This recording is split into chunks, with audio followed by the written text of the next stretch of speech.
Hommage aux militaires et volontaires pour la défense de la patrie tombés au front, cérémonie ce 2 novembre pour donc le jour de la fête des morts, dépôt de gerbes de fleurs au monument aux morts à la place de la Nation.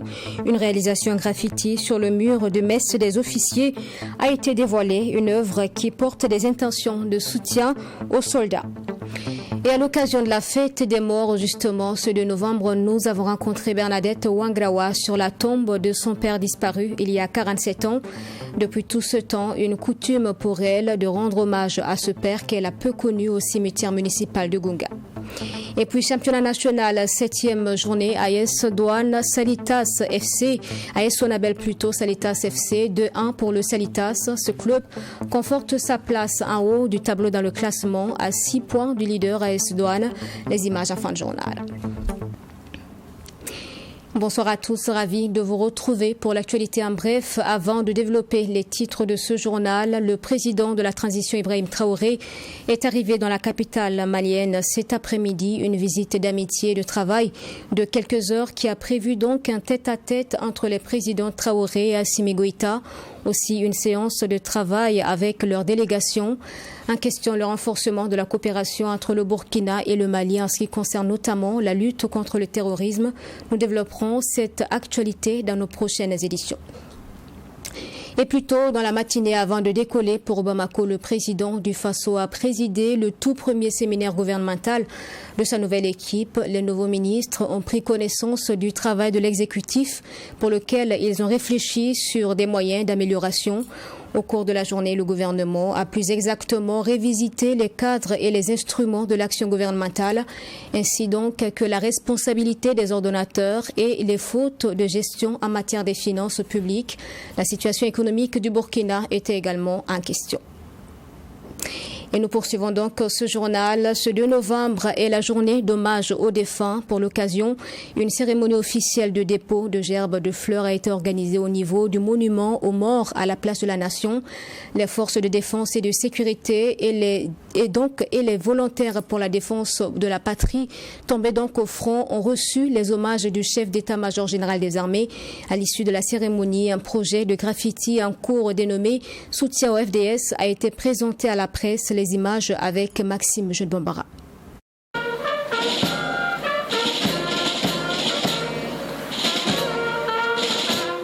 Revue de troupes, s'ensuit le cérémonial de dépôt de gerbes de fleurs au monument aux morts à la place de la Nation en cette journée du mercredi 2 novembre. Elle est dédiée aux disparus et le chef d'état-major général des armées salue ici la mémoire des forces de défense et de sécurité ainsi que des volontaires pour la défense de la patrie tombés sur le champ de bataille. Pour le colonel-major David Cabré, cette cérémonie se veut un moment d'introspection et un nouvel engagement avec le peuple burkinabé pour la reconquête du territoire national. Cet engagement dont je parle par un devoir de mémoire envers nos morts, c'est par leur sacrifice suprême que nous continuons à rester en activité. La reconquête du territoire national nécessite une réelle et franche collaboration des populations aux côtés des forces de défense et de sécurité. D'où ce projet de graffiti dénommé Soutien au FDS dévoilé à l'issue de la cérémonie de dépôt de gerbes de fleurs. Objectif, inviter les forces de défense et de sécurité et les populations au renforcement des liens pour vaincre le terrorisme. Nous avons, avec l'association des graphistes du Burkina, développé un certain nombre de thèmes qui nous permettent de sensibiliser les populations d'une part et aussi de mobiliser ces populations pour soutenir les forces de défense et de sécurité engagées dans la lutte contre le terrorisme. Donc, au-delà de ces objectifs, nous contribuons aussi à embellir l'environnement.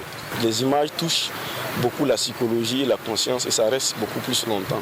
Nous avons pensé qu'il était important que nous, en tant qu'artistes peintres, d'apporter nous aussi notre contribution pour la lutte contre ce terrorisme-là. C'est ce qui nous a amené à approcher l'armée pour pouvoir apporter notre contribution. C'est dans ce sens que nous avons ensemble pu développer cette thématique qui permettent non seulement de rester dans le temps et de rester dans l'imaginaire des Burkinabés et leur permettre de prendre conscience que nous avons tous un problème commun. Différentes thématiques sont matérialisées à travers cette fresque murale dont l'unité pour vaincre le terrorisme, la défense du territoire national, la solidarité entre FDS aux populations, l'appel à l'engagement des couches sociales, la collaboration des populations à travers le renseignement, l'hommage aux héros tombés pour la patrie, entre autres. Ce graffiti en cours, dont 50 mètres ont déjà été réalisés, devra à terme s'étendre sur 200 mètres.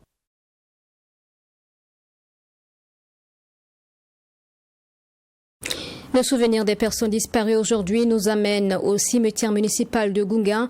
Bernadette Wangrawa s'incline sur la tombe de son père, son époux à ses côtés.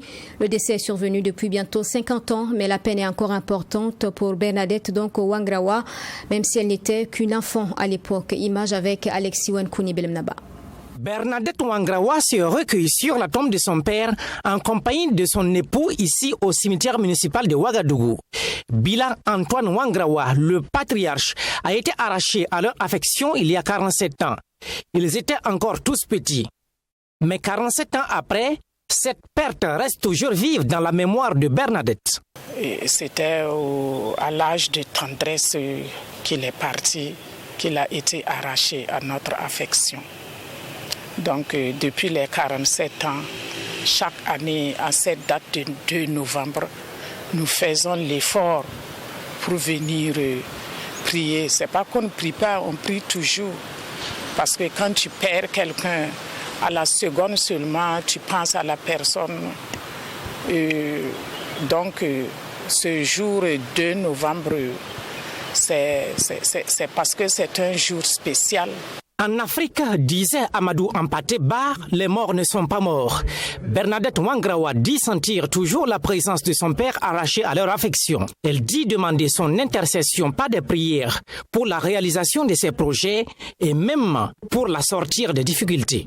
Ce que j'ai traversé, toujours je lui demande de m'aider pour ce que je fais. Et toujours ce que j'essaie de faire, en tout cas, je sens sa présence. Quand je marche, quand je me réveille, dès mon réveil seulement, parce que je l'ai connu,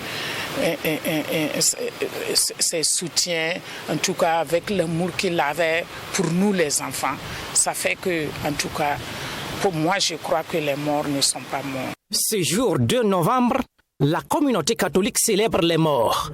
Et c'est à travers des prières et des dépôts de gerbes de fleurs qu'ils honorent leur mémoire. Une messe de requiem a été dite ce 1er novembre. Rencontre dans ce journal avec l'ancien fonctionnaire international et diplomate burkinabé Ismaël Diallo sur le sujet des coups d'État à répétition au Burkina depuis les années d'indépendance. L'avis de Ismaël Diallo, c'est que la gestion politique ne devrait en aucun cas être une ambition des militaires qui d'ailleurs, ajoute-t-il, n'ont réussi à réaliser aucune avancée importante pour le Burkina en plusieurs décennies de gestion du pouvoir. Le développement du point de vue donc de l'ancien diplomate burkinabé, c'est avec Serge Kabouré. De la proclamation de l'indépendance en 1960 à nos jours, plusieurs gouvernements militaires et civils se sont succédés à la tête de l'État burkinabé. Ismaël Diallo, ancien diplomate et observateur averti de la scène politique du pays des hommes intègres, qualifie l'immixtion de l'armée dans la gouvernance civile de rapport incestueux. À 62 ans de gouvernance au Burkina, les civils ont gouverné 12 ans. Les militaires 50 ans. S'il y a un bilan à faire, le problème est où? Il est avec les 12 ans ou il est avec les 50 ans? Mais les militaires le font parce qu'ils ont des armes. Et aucune force en face n'a autant d'armes que les militaires. Sinon, ils n'auraient pas la liberté de faire des coups d'État. À en croire cet ancien fonctionnaire international, il sera difficile de ramener l'armée dans la gestion des affaires purement militaires dans sa mission principale de défense du territoire national. Il en veut pour preuve Une comparaison avec le militaire sénégalais qui refuse toute immixtion sur la scène politique. Comment faites-vous la différence entre un militaire sénégalais et un militaire burkinabé? Ils ont été dans les mêmes écoles, ils ont appris la même chose, et pourtant, le militaire sénégalais ne fera pas de coup d'État. Mais le burkinabé, il y pense chaque matin. C'est parce que le militaire sénégalais a compris ce que veut dire être un militaire.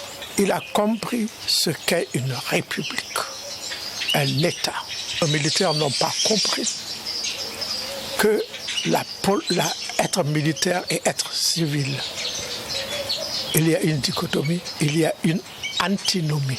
Il faut donc tirer les conséquences car selon Ismaël Diallo, les militaires jusqu'en 2022 n'ont pratiquement rien montré de mieux que les civils dans la gestion des affaires de l'État en dehors de la période de la Révolution. J'ai un tel respect pour l'uniforme que si j'étais militaire, pour moi ce serait me rabaisser que de rentrer dans la sphère civile et dans la gouvernance.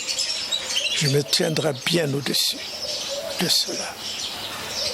Et jusqu'à présent, que peuvent-ils montrer de mieux que les civils? Quoi?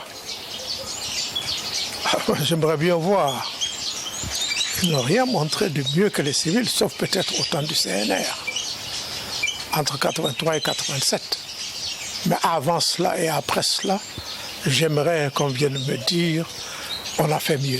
L'ancien fonctionnaire international burkinabé a par ailleurs confié avoir suggéré en 1984 à Blaise Compaoré de casser l'armée et la refonder complètement. À l'époque, il dit n'avoir pas été écouté, mais préconise une fois de plus une profonde refondation de l'armée burkinabé.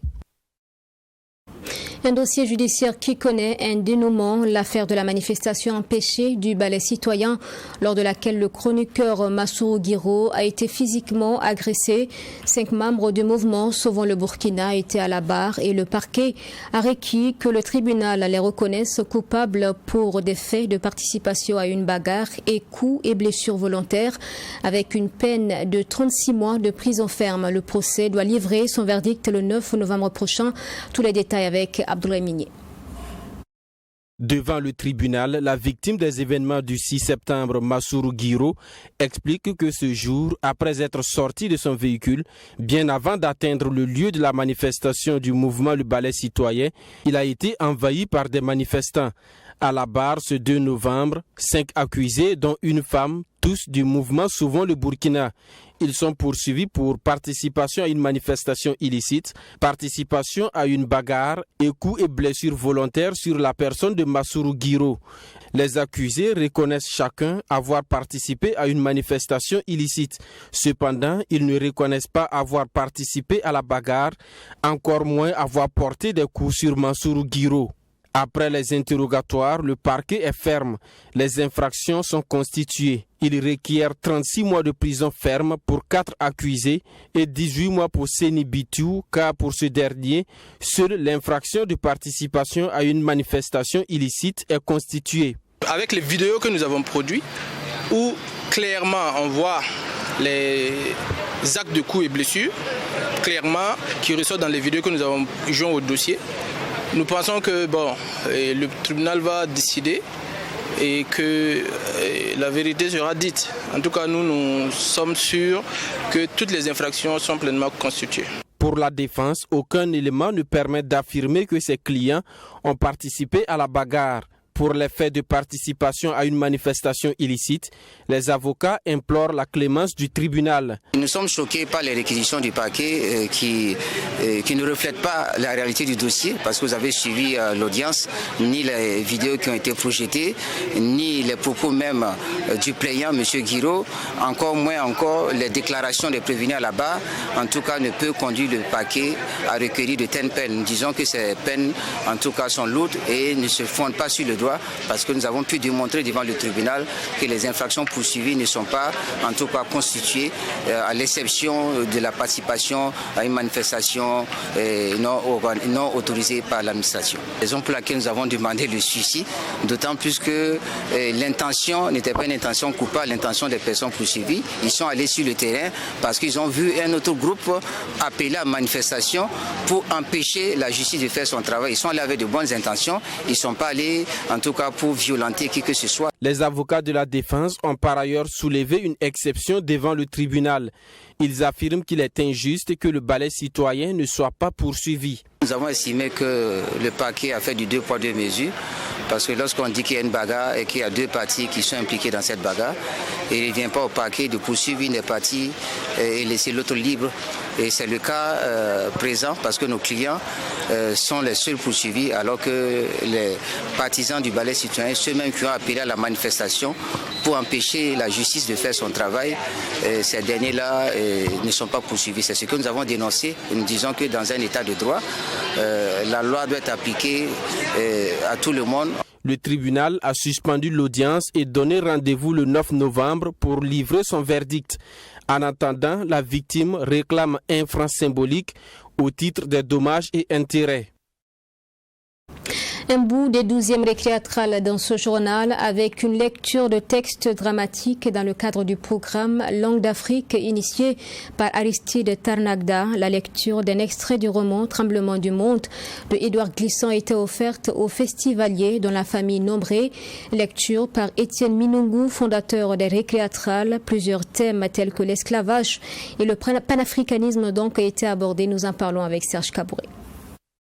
Initié en 2016 par Aristide Tarnagda, directeur des récréatrales, le projet Langue d'Afrique propose un cycle de lecture de textes dramatiques d'auteurs africains francophones. Ce 2 novembre 2022, c'est dans la famille Nombré que se déroule la lecture d'un extrait du roman intitulé Tremblement du monde de Édouard Glissant. Le fondateur des récréatrales, Ken Minungu, se voit porter la casquette de l'auteur en entraînant son auditoire à réfléchir à un lendemain possible.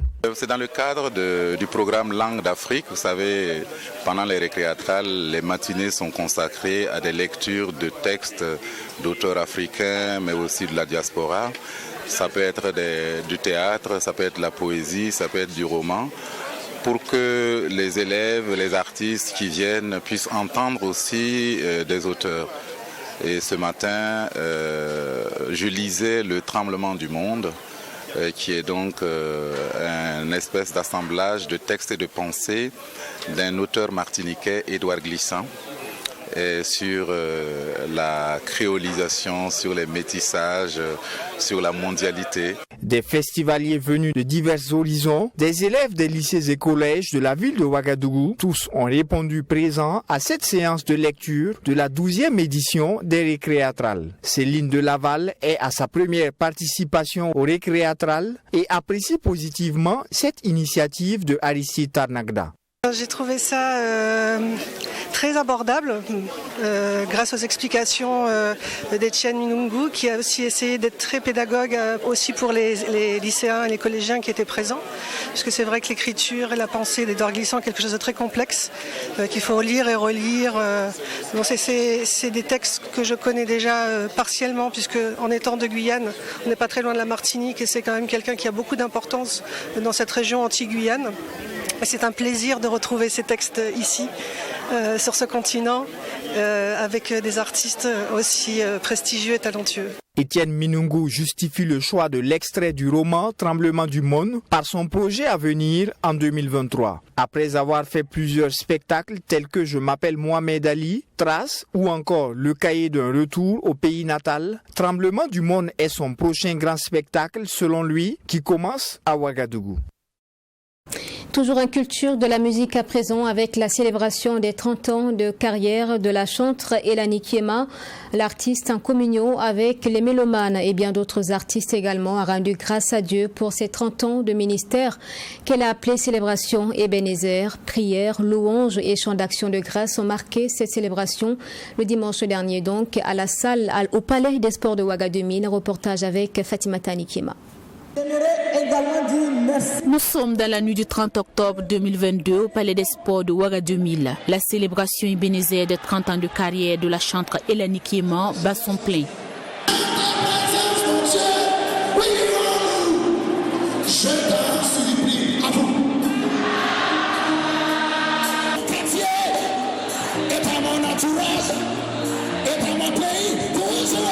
Avant la montée sur scène de la star du jour, plusieurs artistes se sont succédés sur cette scène du Palais des Sports qui refuse du monde. Et quand elle monte sur scène, c'est l'ébullition totale dans la salle.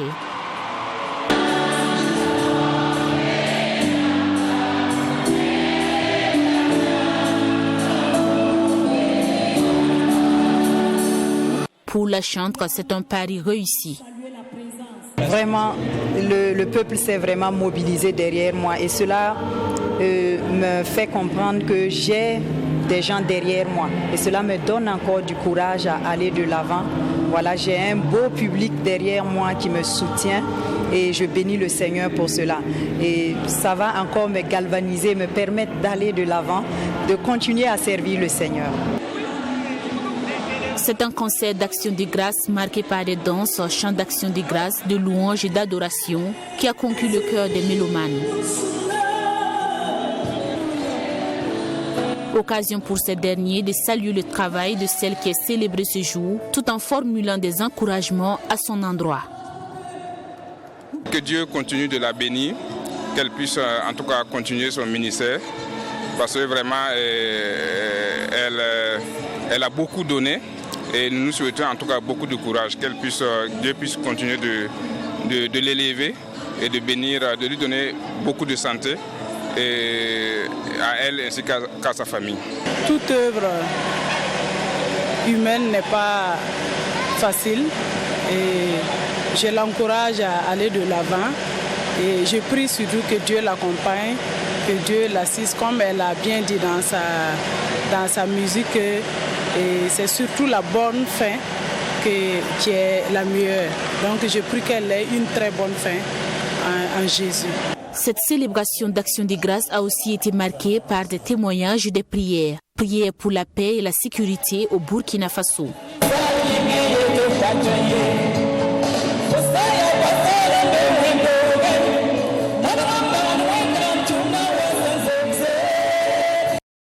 Et puis en sport, pour refermer ce journal, la 7e journée du championnat national de Ligue 1 a été effective le week-end. L'affiche AS Sonabel Salitas FC. Les électriciens mal en point se devaient d'avoir le gain de ce match pour se replacer, mais ils ont échoué 1-2 face au club Salimata et Tasséré. Ainsi donc, les Colombes de Ouaga 2000 confortent leur place de haut du tableau à 6 points du leader, l'AS Douane. Les images de la rencontre avec Yassan Saorgo. Les dieux du foot étaient apparemment salutations. Pour le compte de la 7e journée du championnat national, les Colombes de Ouaga 2000 n'ont pas tergiversé. Face à une équipe de l'AS Sonabel qui peine toujours à sortir de l'eau, les poulains de Arma Bassolé n'ont mis qu'une vingtaine de minutes pour ouvrir le score.